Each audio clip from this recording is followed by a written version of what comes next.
if there were any warning signs emerged, but they wouldn't let me do that. They said that was immoral.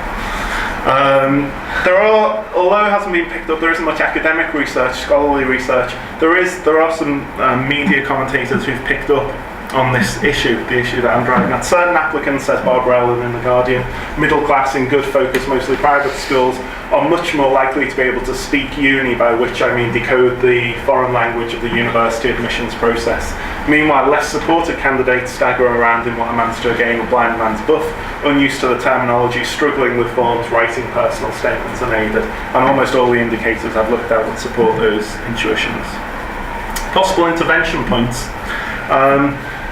There are three things which I think need to happen, perhaps, to increase the fairness in the system. The first thing we've got to look at is improving the opportunities for state school children to receive high quality work experience, and that's probably the most important one. Point two, almost as important, is to help state school applicants recognise the value of their experience and express it appropriately. The literature and the political focus at the moment seems to be on giving them the experience, but they just don't know what to do with it in some cases. And in some cases, even when they've got good experience, their UCAS Personal Statement, it still represents that experience in fairly clumsy ways.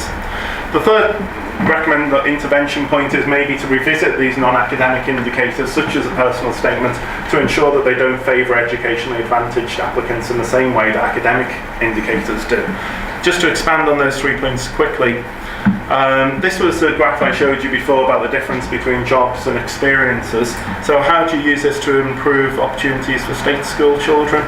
Well, one thing I noticed is that the high prestige experience in this column, it's sometimes overseen by the school, but the school aren't necessarily active in arranging the work experience. It mostly comes from social capital. It's the people that you know. They're drawing on family networks, on their families' business connections to get these experiences.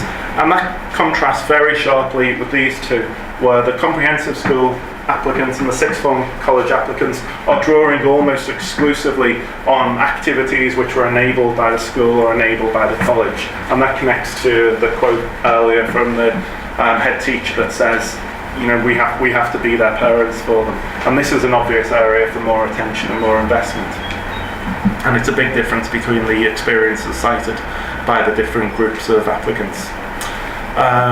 Brown says, on the point of how state school students recognise the value of their experience, it's not Lord Brown, but another Brown says, applicants may feel themselves to be composing in a rhetorical void in which they must write in an unfamiliar genre for an audience that they don't know and are unlikely ever to meet. And that comes through with a lot of the applications. Of course, not all students are in the same kind of rhetorical void. Some students are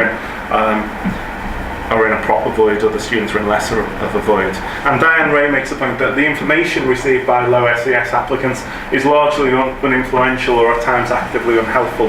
And sometimes you do wonder when you're reading the applications from students from comprehensive and sixth form students who influenced their application, whether they received any help, and sometimes whether the help they received was actually the right kind of help that they need. Remember, all of the applicants are of equal academic ability, so we can't attribute this to some applicants being more academically able than others. Point 3 is revisit non-academic indicators. Again, something Schwartz said in his review. He recommended some 8 years ago structuring the personal statement through the insertion of course-specific prompts. So he said this free response statement isn't appropriate, and I would kind of agree with that.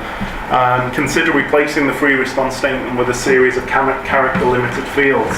So, for example, if students were told that they would only be able to discuss one example of relevant work experience which had to be either completed or ongoing, it couldn't be something that you do in the future. If they understood that, they could maybe prepare for that, and it would maybe stop some applicants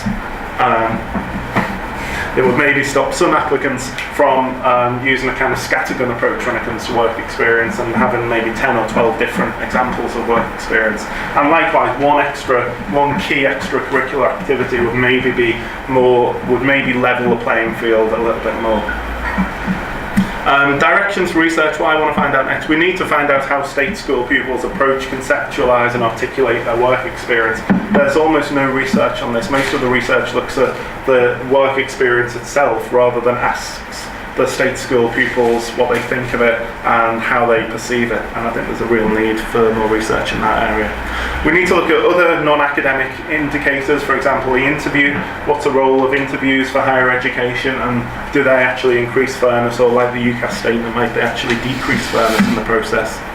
And finally, the HE personnel involved in the admissions process and how they approach non-academic indicators. And there have been a couple of really interesting studies looking at admission tutors, including Anna's study recently. But I think we need to know more about who looks at these statements. If the people reading these statements are sufficiently clued up to be able to interpret all of this data in context and not be too impressed by the cookery courses and the cultural capital that's expressed, and they can see through that, then you could argue that the UCAS personal statement's appropriate. But my fear is that a lot of personal statements are read by administrators rather than academics, or if they are academics, they're very busy academics and they're not really giving the personal statements their full attention. Thanks for your full attention.